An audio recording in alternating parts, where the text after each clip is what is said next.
Ok. Moi, je vais me mettre là. Parfaitement. Voilà. C'est bien, là. Je vais regarder par-dessus l'épaule de Mathieu, comme ça. Elle avance l'application, c'est moi le client, je fais le droit d'avance. Regardez. J'ai l'impression. Donc, du coup, on démarre. Ouais, on peut y aller, ouais. Hop. Du coup, on va pouvoir démarrer. Bonjour à tous. Bonjour à tous, merci d'être là aussi nombreux ce soir. Bienvenue à ce GDG Le Mans, numéro je ne sais plus combien, numéro 9. Merci, donc nous sommes ravis de vous retrouver pour cette rentrée 2021-2022 du GDG Le Mans. Alors, le petit mot d'intro avant de laisser la parole à nos orateurs du soir. Donc, juste un petit point sur le dernier événement qui avait conclu la saison en juillet 2021, donc, qui était un petit tour d'actualité sur tout ce qui était tech cloud. Donc, notamment des choses autour de iOS et Android par Antoine, de l'actualité IA par Jérémy, et puis un peu ce qu'il y avait autour du cloud par Olivier et par moi. Bon, on rappelle comme d'habitude, on est ouvert au sponsoring. Donc on a la chance d'avoir le village Basséa qui nous accueille, comme à chaque événement quasiment maintenant depuis quelques événements. Donc merci Fred encore une fois, ça nous fait plaisir et puis on est toujours bien accueillis ici. Le sponsoring, c'est pour vous, c'est la visibilité. Pour nous, ça nous aide à accueillir les attendees. Donc c'est cool pour tout le monde. Alors, on voulait aussi vous faire passer un petit message. L'idée, c'est que vous pouvez aussi venir présenter des choses ou vous pouvez aussi proposer des sujets qui vous tiennent à cœur. Donc, n'hésitez pas à proposer des choses. Vous pouvez nous contacter soit sur Twitter, soit sur notre boîte mail, gdglemans@gmail.com. Et comment dire, l'idée, c'est que on vous accueille avec grand plaisir. Voilà, et puis on va essayer d'expérimenter une nouvelle formule pour essayer d'encourager les gens à venir. On est sponsorisé par JetBrains, donc on voudrait offrir la licence que JetBrains nous offre aux speakers. Donc quand ce sont des speakers locaux, ça permettra d'encourager les gens aussi à venir donner des conférences.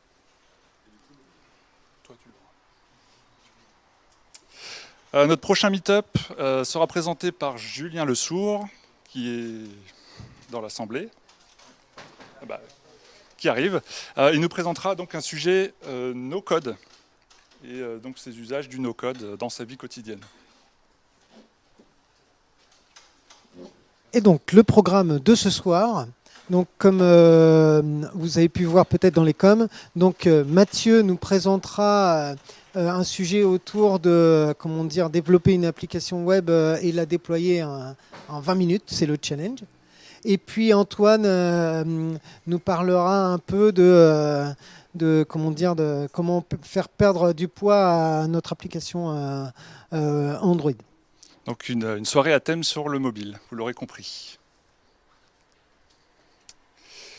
Donc pour ce soir, comme d'habitude, vous avez tous l'habitude, on demande de porter le masque, bien entendu. Pour les speakers, pour que ce soit plus clair, on s'autorise à l'enlever.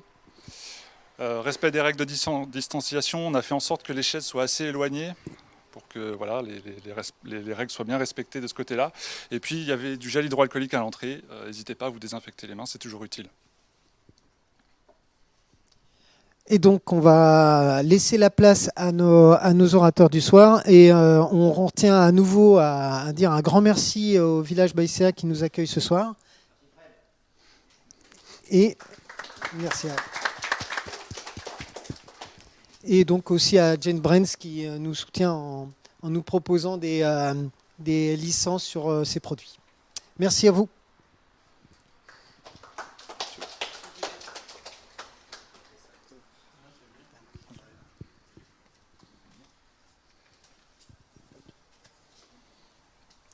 Eh bien, bonjour à tous, merci d'être là, ça me fait super plaisir d'être ici.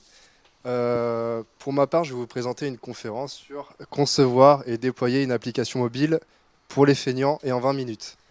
Alors, je vais vous faire une petite démonstration Et j'aurai Jérémy qui va jouer le rôle du client, mais aussi le porte-micro, je pense, parce que je vais avoir besoin de mes deux mains pour parler. Donc avant de commencer, je me présente. Je m'appelle Mathieu Rode. Je travaille à l'agence d'AppSiteTop sur Le Mans. Et je suis ingénieur d'études et développement et également designer UX UI. Et du coup, la conférence que je vais vous présenter va lier ces deux compétences que j'ai acquises. Donc comment va se dérouler la conférence? On aura une courte introduction, une présentation des outils que je vais utiliser pour faire la démonstration, une partie de démonstration qui va durer entre 20 et 25 minutes et une partie questions-réponses si vous en avez. Donc pour commencer, pourquoi faire cette conférence et pour qui? Donc comme je vous l'ai dit, je suis ingénieur d'études et développement et designer. Et quand Jérémy m'a proposé de faire une conférence, je voulais pas faire un truc sur le design parce que ça aurait ennuyé pas mal de monde. Il n'y a pas beaucoup de designers ici. Et j'ai pas voulu faire quelque chose sur le développement parce que je suis sûrement pas le mieux placé pour faire ça. Du coup, j'ai décidé de lier les deux et de vous proposer un mix du développement et du design.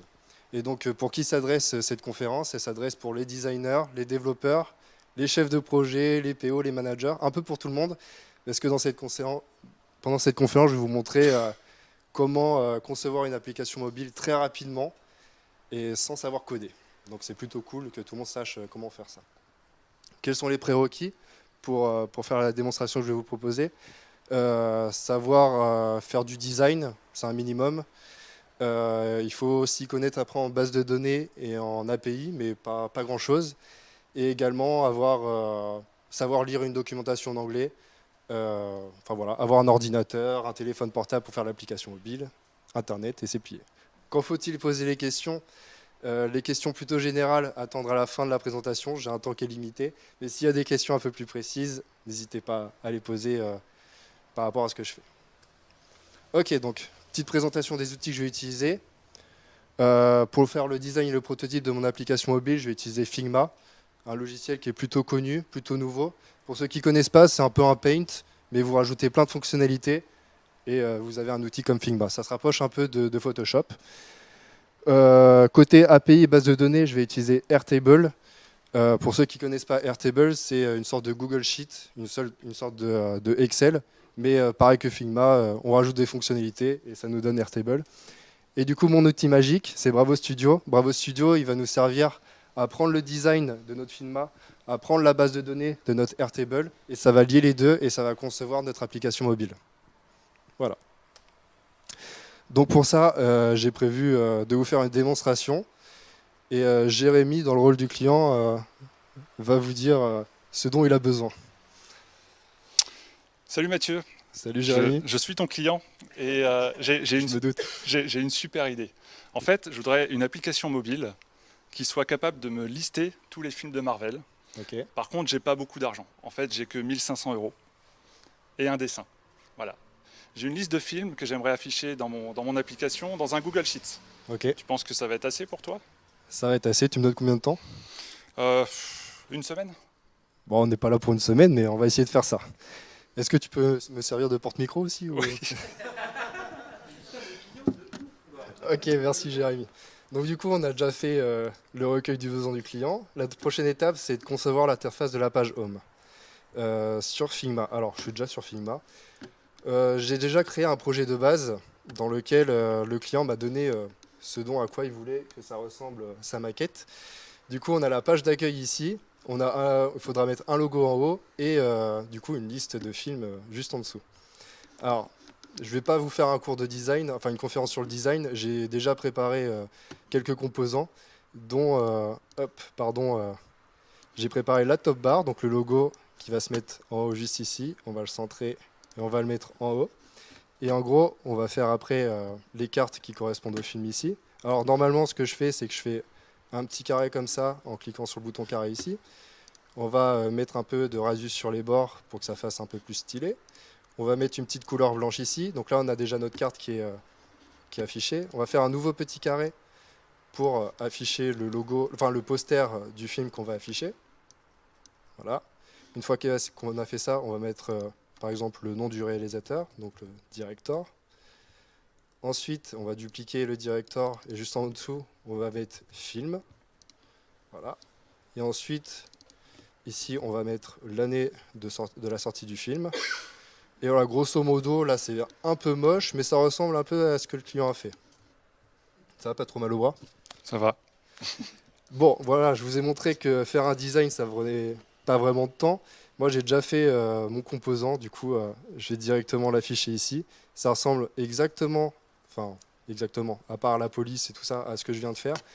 Les seuls trucs qui va changer, c'est, alors je sais pas si c'est, alors ça va être trop petit, mais dans le layer, en fait, par exemple, pour les champs de texte, ce que j'ai mis, c'est que j'ai mis un astérix director. Pour le champ du film, j'ai mis un astérix titre dans le nom du composant. Pareil pour l'année. Retenez bien ça, j'ai mis un astérix quelque chose pour les composants dans lesquels on va mettre des données. Ok, une fois qu'on a fait ça, on a fini la première étape, c'est-à-dire concevoir l'interface de la page Home. Maintenant, on va connecter la maquette Figma à Bravo Studio. Alors, avant de continuer, j'ai juste besoin d'un truc. On va cliquer sur Share en haut et faire Copy Link. En gros, j'ai mis dans le presse-papier le lien de la maquette de Figma que je viens de faire. Donc là, on arrive sur l'outil Bravo Studio. Donc là, c'est tout comme si on venait de se créer un compte. On va donc créer un nouveau projet dans lequel on va mettre nos maquettes Figma. Donc je crée un nouveau projet. Donc là, on a deux choix, soit créer un projet avec Figma, soit avec Adobe XD. Nous, c'est Figma. Je rentre le lien du projet Figma que j'ai fait et je fais créer de projet. Donc là, en fonction de la connexion Internet, ça ne devrait pas prendre trop longtemps, peut-être 5-6 secondes. Et voilà, notre projet est fait. On a notre maquette Figma qui est apparue dans Bravo Studio. Donc ça, hop, c'est fait, on peut le cocher. Bravo Vision, voir la maquette sur le téléphone. Alors, moi, ce que j'aimerais, c'est prévisualiser la maquette sur mon téléphone. Alors là, j'ai mon téléphone et j'ai une application qui s'appelle Bravo Studio qui a été créée par Bravo. Et du coup, normalement, voilà, j'ai mon projet Avengers qui vient d'être créé, Just Now, et je vais cliquer dessus.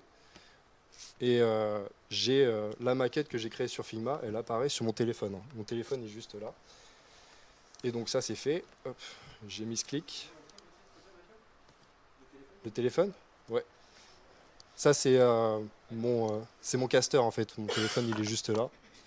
Et du coup, c'est ce que je viens de faire. Voilà. Ensuite, on va créer une base de données. Donc le client m'a donné un Google Sheet. Alors je ne sais pas si on voit un petit peu. Ok. Dans ce Google Sheet, on a une liste de films Marvel. Donc on a le titre des films, on a ce qui ressemble au poster des films, le temps, l'année, le lien YouTube du trailer, le nom du réalisateur, etc. etc. Et en gros, ça, il va falloir le mettre dans notre outil qui s'appelle Airtable. C'est notre outil de base de données. Pour ça, rien de plus simple. Je sélectionne tout, je fais un petit copier. Dans Airtable, alors là, c'est comme si je m'étais créé un compte, que je m'étais créé un projet. Le projet s'appelle GDG Le Mans, c'est bon, vous voyez bien. Et j'ai créé une table qui s'appelle Marvel Movies, ici. Et en fait, tout simplement, j'ai créé des étiquettes qui correspondent au titre, au poster, au temps que prend le film. Voilà. Et juste à faire coller. Oui, je souhaite étendre la base. Et du coup, toutes les données que m'avait donné le client dans le Google Sheet sont affichées sur le Airtable ici. En gros, mes données sont déjà dans la base de données. Et Airtable va nous transformer ça en requête d'API, en fait. Donc, voilà, Airtable crée une base de données, ça c'est fait. Connecter la base de données Airtable. Alors, ça c'est pareil, c'est très simple. Je vais sur Airtable, j'appuie sur le bouton Share ici. Je sélectionne la base de données de base. Et là, on a un petit lien ici qu'on va juste copier. Et dans Bravo Studio, on va avoir un truc qui s'appelle Data Collection qui va nous permettre d'enregistrer notre base de données. Donc, Create a New Collection. Et là, on a un encart qui s'appelle Airtable. Donc ça, c'est fait exprès. J'appuie sur Airtable et juste à coller le lien ici. Je continue. Là, il nous faut une clé d'API sur Airtable.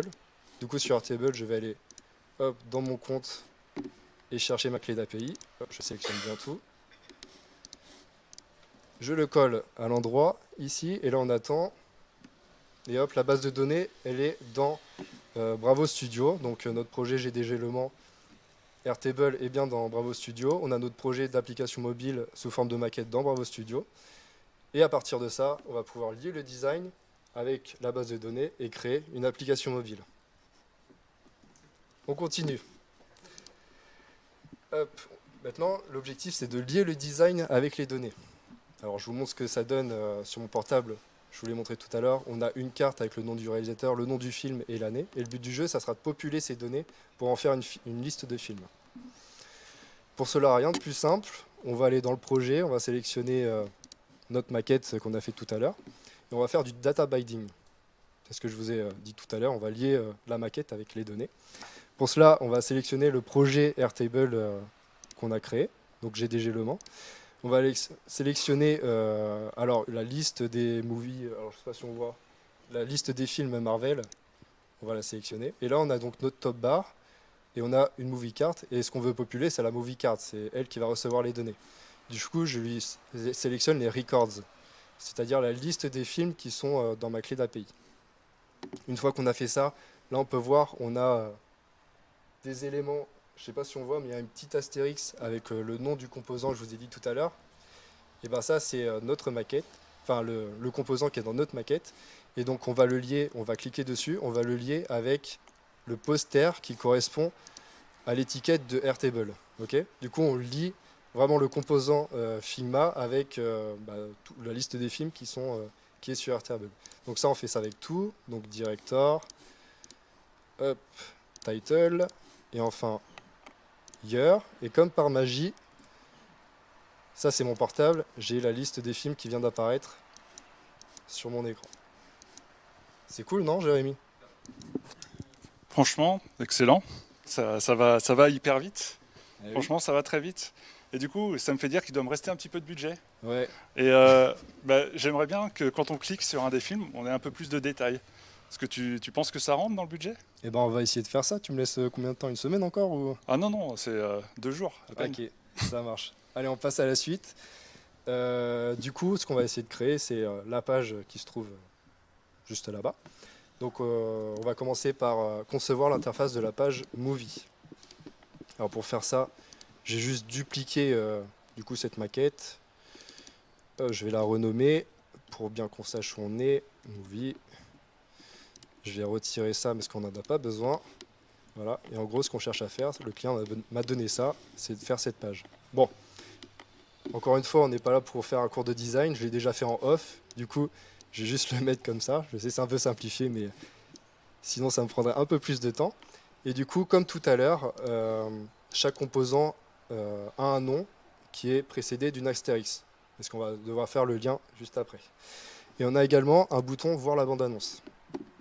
J'y reviens. Donc, hop, pardon, ça, on l'a fait. Lier le design et les données. On revient sur Bravo Studio. Ici, on a un petit bouton de rafraîchissement. Ça va rafraîchir le design sur Figma dans Bravo Studio. Donc, normalement, on a une autre page qu'on vient de créer qui s'affiche ici. On va cliquer dessus. Et comme tout à l'heure, on va sélectionner la base de données qu'on souhaite afficher. Donc là, on ne souhaite pas faire de liste. On souhaite chercher le détail de chaque film. Donc, je vais cliquer sur Détail. Et là, comme tout à l'heure, on va lier les composants Figma avec ce qu'on avait dans la base de données. Donc le poster avec le poster, le director avec le director, le title avec le title. Bon, je ne vais pas tous vous les faire, je vais les faire très rapidement. Hop, phase. Voilà, une fois qu'on a fait ça, c'est tout bon. Alors je ne vous ai pas montré un truc, mais un truc très important, comment on fait pour passer de la page Home à la page Movie? Ça, il faut pouvoir le prévoir. Alors, Figma propose un petit outil de prototype qui nous permet juste, alors je vais supprimer ça, juste de passer d'une page à l'autre. Alors, si je clique, moi ce que je veux, c'est que si je clique sur une carte, ça aille sur cette page-là. Donc, j'ai juste à glisser la flèche ici et à le mettre là. T'as mal au bras, c'est ça, hein? Et aussi un bouton retour quand on appuie sur le bouton back là, je veux retourner sur la page home, donc pareil, j'ai juste à glisser déposer et puis c'est bon. Hop, je reviens sur Bravo Studio, je rafraîchis et je vous montre du coup ce qui se passe sur mon application. Alors ça prend un peu de temps, je pense que c'est internet. Voilà, là ça met à jour. Et donc normalement, si je clique sur un des films, il devrait se passer quoi? Par exemple pour les Gardiens de la Galaxie, afficher les données des Gardiens de la Galaxie. Est-ce que tu es satisfait ou pas? Attends, parce que j'ai pas fini, il manque un truc. C'est que si j'appuie sur voir la bande-annonce, il se passe rien. Et bah Bravo Studio nous permet de faire des actions en mettant des tags sur Figma. Alors, c'est vraiment tout simple. Tout à l'heure, je vous avais parlé de petit astérix avec le nom. Et ben, après ça, on va rajouter un tag. Alors, on a une liste de tags, mais nous, ce qui nous intéresse, c'est le tag Open Video. Alors, je ne vous voyez pas très bien, mais en gros, ça dit quoi là, dans la documentation? Si tu mets ce tag-là dans le layer qui correspond au bouton, et ben, tu vas pouvoir ouvrir une vidéo en MP4 ou alors un lien YouTube. Je vous rappelle que sur Airtable, sous l'étiquette trailer, on n'a que des liens YouTube. On est d'accord? Et ben, on va revenir sur Figma. Je vais sélectionner mon bouton. Alors moi, je connais le tag, c'est action .open vidéo, comme ceci. Hop. Ma souris, elle est là. Du coup, je reviens sur mon Bravo Studio, je rafraîchis parce que je viens tout juste de mettre le tag. Et on va revenir sur mon ordi, enfin sur mon portable. Voilà, ça met à jour. Et normalement, vu que les tags ça marche plutôt bien, si je clique sur voir la bande-annonce, coup de note play vidéo, et ben ça c'est ballot. Ah oui, non, je sais pourquoi, désolé. Ça c'est l'erreur de la démo. Bon, fallait que ça arrive. Un effet démo. C'est un effet démo. Mais du coup, j'ai oublié de lier en fait le bouton avec la donnée dans la base de données. Du coup, là, on voit qu'il y a le bouton qui est apparu ici, avec l'action Open Video. Et du coup, ça, je le lie avec le trailer, le lien YouTube. Enfin, vous m'avez compris. Du coup, là, ça a été mis à jour. Si je clique là-dessus et je clique sur voir la bande-annonce, on croise les doigts. Mais ça me lance la bande-annonce. Voilà, nickel.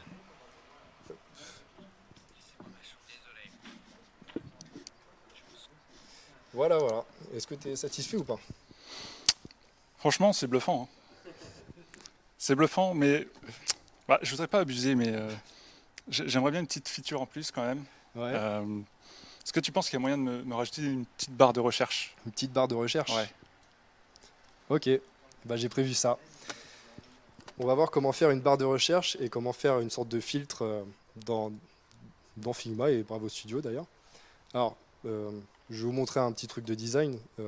Si je devais faire une barre de recherche sous Figma, je ferais chercher un film. Voilà, je lui appliquerai un auto-layout, comme ceci. Un auto-layout, c'est un truc pour créer un composant. Enfin, c'est ce qui sert à créer un composant. Je vais lui appliquer une couleur, donc une couleur blanche. Je vais l'agrandir un petit peu, arrondir un peu les bords. Ça ressemble plus ou moins à une barre de recherche et je vais lui mettre un petit logo comme ça là. Et je vais centrer tout ça. Non, pas comme ça. Ça, c'est pas bien. Et ça ressemble à une barre de recherche. Bon, moi, je l'ai déjà faite. Figma me permet de faire des petits variants et je trouve ça plutôt cool. J'ai juste à sélectionner la top bar et à sélectionner As Search Bar. Et du coup, il y a une barre de recherche qui s'affiche ici. Alors, la barre de recherche, il n'y a rien de spécial. C'est exactement ce que je viens de vous montrer. Et donc, du coup, on va voir ce qui se passe dans Bravo Studio. Dans Bravo Studio, je mets à jour. Donc là, normalement, sur cette image, et même, j'imagine, sur mon portable, ça devrait s'afficher. Voilà. Mais on peut voir que la barre de recherche, elle ne fonctionne pas. Du coup, qu'est-ce qu'il existe? Il existe un tag Search and Filter, qui nous dit en gros que si tu mets ce tag ici sur un composant de texte, et ben ce texte-là va se transformer en search bar.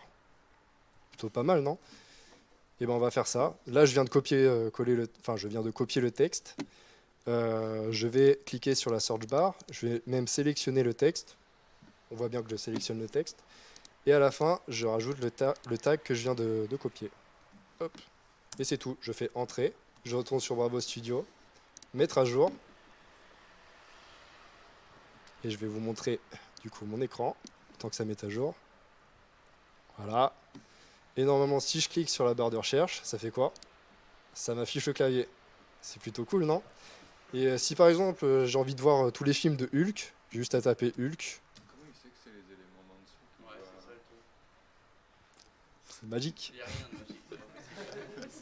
Ça marche sur iOS et Android. Ça marche sur iOS et Android. Donc voilà, là, cette barre de recherche nous permet de filtrer et de chercher un film. Mais non seulement les films, mais par exemple, si je veux voir tous les films qui sont sortis en 2008, voilà, ça me sort les films qui sont sortis en 2008. Est-ce que c'est pas cool ça, monsieur le client? Bah ouais, c'est plutôt incroyable, je dois dire. Et mais ouais, je suis obligé de me demander, mais et si j'ajoute un film, comment on fait pour ajouter un film? Est-ce qu'il y a moyen d'avoir un petit bouton ou quelque chose Ah, pour ajouter des films ou une fonctionnalité? Je sais pas. alors pas ajouter des films, mais plutôt rafraîchir la liste des films, c'est ça? Non, Ouais, non. t'as mal lu ton texte, c'est ça? Non, mais oui, évidemment, il y a moyen de faire ça, mais c'est pas ça que j'ai envie de vous montrer. Moi, ce que j'ai envie de vous montrer, et c'est pas ce que je vais faire, c'est en On gros, est devenus proches maintenant, donc je ouais. peux demander ce que je veux, hein. En gros, vous connaissez les applications telles que, je sais pas, Facebook, Instagram. Quand on met notre doigt vers le bas, il y a un petit icône qui s'affiche pour rafraîchir les données. Et ben, c'est exactement ce qu'on va faire. Alors, il y a un tag qui existe pour ça. Et le tag, il se trouve dans la partie Research Page. Et ce qu'on recherche, nous, c'est un pull to refresh. Glisser vers le bas pour rafraîchir. Alors, en gros, ce tag-là nous dit, si tu mets ce tag ici, et si tu le mets sur le nom de ta page, alors à chaque fois que tu vas descendre le doigt vers le bas, et ben, ça va rafraîchir les données. Du coup, moi, je viens de copier le tag, et je vais faire comme il m'a dit, c'est-à-dire le mettre au niveau du nom de la page. Donc là, je vais mettre refresh pull. Je retourne sur Bravo Studio. Encore une fois, je mets à jour mon application. Je vous montre mon portable ici. Normalement, ça va mettre à jour automatiquement. Parfait. Et du coup, si je tire vers le bas, il y a le truc qui s'affiche. Ok, nickel. Maintenant, comment on fait pour ajouter un film? Alors, je vais juste vous montrer un exemple, mais si je tape Shang-Chi, le nouveau film Marvel, je ne sais pas si vous l'avez vu, qui vient de sortir. Bon, là, il n'y est pas dans ma liste, mais j'aimerais le rajouter. Du coup, toi, le client, normalement, tu m'as rajouté des films dans ton Google Sheet, là. Du coup, je vais copier ce que tu m'as envoyé. Je vais mettre ça sur Airtable. Hop, oui, je vais étendre la base de données. Donc là, j'ai Shang-Chi et j'ai Black Widow qui sont rajoutés. Et si je retourne, sur mon portable et que je fais rafraîchir les données, et si je tape Shang-Chi, il est là. Est-ce que c'est ce que tu voulais, même si c'était pas ce que tu voulais à la base? Moi, je voulais pouvoir ajouter des vidéos, enfin en tout cas des films dans ma liste. C'est Oui. parfaitement ce que je Eh veux. ben, figurez-vous qu'on le peut, mais je vais pas vous le montrer ce soir parce que je pense que j'ai bien dépassé le temps. Voilà, c'est ça, rafraîchir les données. Je vous ai même pas présenté la diapo. Donc voilà, c'est la fin de ma démonstration. Je vous ai montré comment faire une liste dans une application mobile. Je vous ai montré comment afficher les détails d'une liste dans une autre page. Je vous ai montré comment faire une barre de recherche, comment rafraîchir les données. Et ça en 20-25 minutes. Alors, je vais vous montrer quelques points positifs et quelques points négatifs que je trouve à Bravo Studio. Le premier point positif, c'est quand même le temps. J'ai quand même pris pas beaucoup de temps pour concevoir une application mobile. En tant que développeur, ça m'aurait pris beaucoup plus de temps en faisant ça sur Android Studio ou même en iOS. Donc ça, c'est un gros point positif pour faire des petites applications. Le système de tags et de features que je vous ai montré, c'est vraiment très pratique. On a juste à copier-coller un petit morceau de tag, à le mettre sur son truc Figma, et ça fait exactement ce qu'on veut, quoi. Le déploiement simplifié. Alors, oui, dans ma conférence, c'est marqué concevoir et déployer. Je ne vous ai pas montré ça, du coup, mais je ne vais pas déployer. Mais en gros, dans notre projet ici, on a un petit onglet Publish ici. Et en gros, ça nous permet de déployer très facilement des applications, enfin nos applications sur Android ou sur iOS. Alors, on peut même avoir un APK de débugage. On peut publier notre application très facilement sur Bravo Studio, voir l'historique, mais ça c'est autre chose. Et sur iOS, pareil. Alors, je ne m'y connais pas trop en iOS, mais j'imagine que c'est pas trop compliqué. Enfin, ça va. Quand je vois qu'il y a 6-7 champs, je veux dire, il y a plus dur, quoi. C'est pas compliqué de déployer à partir de Bravo Studio. Ce que j'ai bien aimé aussi, c'est l'accessibilité. Je ne vous ai pas montré, mais faire un petit design comme ça, c'est pas compliqué. On n'a pas besoin de s'y connaître vachement en API ou en base de données. Si on sait remplir une feuille de calcul comme Google Sheet, bah, on peut créer une API de nous-mêmes, même sans le savoir. Et dernier point positif que j'ai trouvé, c'est aucune limite d'utilisation. C'est-à-dire qu'on peut créer des dizaines, des centaines d'applications avec Bravo Studio. On ne sera pas limité, c'est gratuit. Il y a quelques points négatifs. Il faut quand même des notions basiques de designer. Il faut savoir utiliser les outils comme Figma ou Adobe XD. Ça demande un peu de formation, mais en vrai, ça va. Point négatif, les applications un peu plus complexes. Évidemment, Avec ça, on n'ira pas faire un Uber Eats ou un Facebook, on n'ira pas faire des applications aussi complexes que ça. Ça reste vraiment pour des applications vitrines. Attends, je peux le prendre si tu veux. Troisième point négatif, c'est qu'on a des fonctionnalités majeures qui sont payantes. Oui, il y a un pack payant avec des fonctionnalités en plus. Les fonctionnalités en plus, par exemple, c'est se connecter à une application via un login mot de passe Firebase, ou par exemple recevoir des notifications, enfin plutôt envoyer des notifications push au portable, ou encore, je crois qu'il y a une autre, je vais vous montrer ça de toute façon. Ouais, c'est ça, c'est sur Bravo Studio. On a 3 packs, une gratuite, une intermédiaire et une très chère à 50 € par mois. Mais en gros, c'était quoi le troisième truc que je voulais vous montrer? Ah oui, c'est l'API. Là, je vous ai montré qu'on pouvait afficher des requêtes GET, du coup, mais en payant, on peut aussi également faire du POST, du delete, du put. Voilà, on peut faire vraiment plein de trucs avec une API.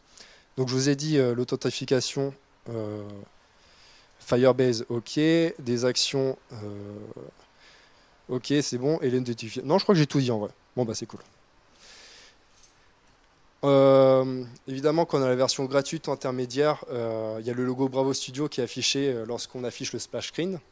Bon, ça peut être contraignant pour certaines entreprises, mais pour ce que c'est, moi je trouve que ça va.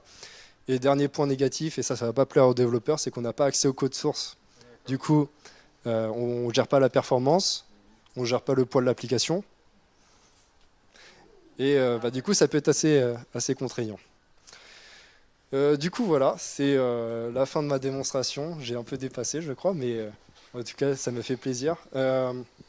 Si jamais vous voulez discuter de Bravo Studio, avoir des petits conseils ou quoi que ce soit, vous pouvez m'ajouter sur LinkedIn et m'envoyer un petit message. Je me ferai un plaisir d'y répondre. Et j'ai mis aussi mon site internet. Alors, c'est pas pour me faire de la pub, c'est juste qu'en fait, j'ai créé un projet dedans dans lequel ça s'appelle Marvel App GDG Le Mans, dans lequel vous avez toutes les ressources, genre mon Google Sheet, vous avez mon design, vous avez mon lien sur Bravo Studio, enfin bref, tout ça. Et en gros, vous pourrez suivre étape par étape voilà, ce que j'ai fait et voir comment ça fonctionne. Voilà, merci beaucoup en tous les cas. Merci Mathieu.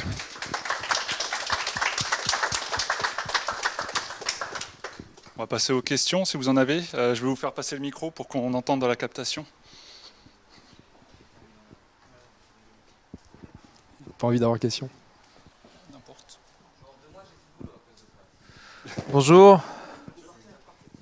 Merci beaucoup, c'était super intéressant. Quelles sont les limitations de Airtable et de Figma sur les versions gratuites, si vous les connaissez? Alors, il n'y a pas vraiment de limitation. Figma, avec la version gratuite, on peut faire vraiment plein de trucs. Il n'y aura aucune limitation. Niveau des Airtable, en vrai, je ne connais pas trop. J'ai utilisé Airtable parce que c'est un truc qui est associé avec Bravo Studio. Mais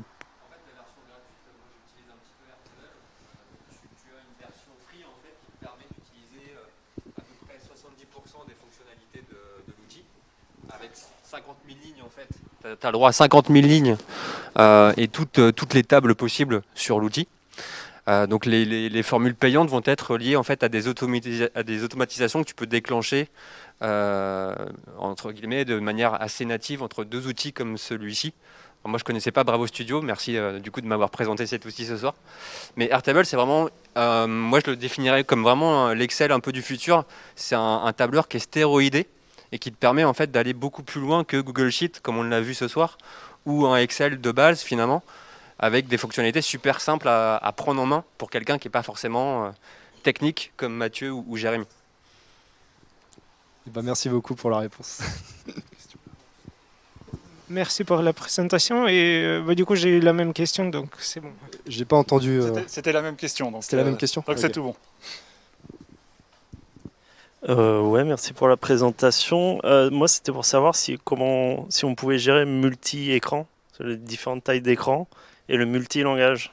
Alors, multilangage, non. Alors, de ce que je sais et ce qu'ils mettent dans leur FAQ, c'est que le front est fait en React, le back est fait en Node. Après, j'en sais pas plus. Par rapport aux tailles d'écran, c'est surtout pour les téléphones mobiles. Après, je connais d'autres outils pour faire des applications plutôt orientées web qui font exactement le même travail que Bravo Studio. Je vais citer Anima App, par exemple, si vous voulez le noter. Mais Anima App permet de prendre une maquette sur Figma et la transformer en application web. Voilà. Et responsive. Est-ce que ça répond à la question? Oui. Parfait.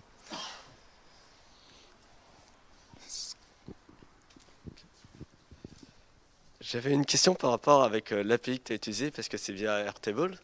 Par exemple, j'ai un serveur, j'ai créé mon propre API. Est-ce que du coup, je peux lier mes API avec Bravo Studio ou je devrais prendre la version payante, passer par Firebase, quelque chose comme ça pour pouvoir l'utiliser? Alors, si tu as une API, tu peux effectivement la mettre sur Bravo Studio. Je vais te montrer ça très rapidement. Hop, on va aller dans Data Collection. Et en gros, là, tu as un lien, tu as ton URL de ton API ici, mais tu peux le remplacer pour n'importe quoi, même ton API là. Et en gros, si j'appuie sur Send ici, ce qu'on a en debug, c'est concrètement un JSON. Donc tu peux remplacer ton lien Airtable par n'importe quel lien de ton API. Donc c'est pas limité qu'à Airtable. J'ai peut-être oublié de vous présenter ça, c'est important, mais... Hop, data collection. Oui, dans ajouter, de toute façon, tu as un truc que tu peux faire from scratch, ouais. Donc il n'y a pas de souci vis-à-vis de ça. Et moi, du coup, merci à nouveau pour cette presse qui était super intéressante et qui permet aussi d'introduire le sujet du no-code au GDG. On ne l'avait pas forcément abordé jusqu'à maintenant, donc merci beaucoup. Moi, j'avais plutôt une question sur Figma que je connais pas beaucoup. Tu nous as assez souvent répété dans ta démonstration et tu as été super rapide. Parce que tu avais aussi ce challenge de le faire dans le moins de temps possible. Mais par rapport à Figma, tu nous as dit à plusieurs reprises qu'il fallait parfois quelques concepts de design, etc. Mais j'ai cru comprendre que tu avais quand même pas mal de templates aussi à disposition.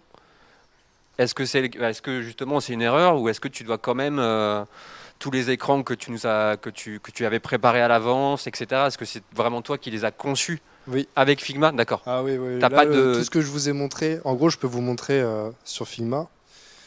En gros, j'ai deux pages, une page pour mon application et une page avec tous mes assets. Alors, je vais avoir besoin de mes deux mains. Hop. Et en gros, ça, c'est tous les composants que j'ai créés à la main et il n'y a pas eu de template là-dedans. D'accord.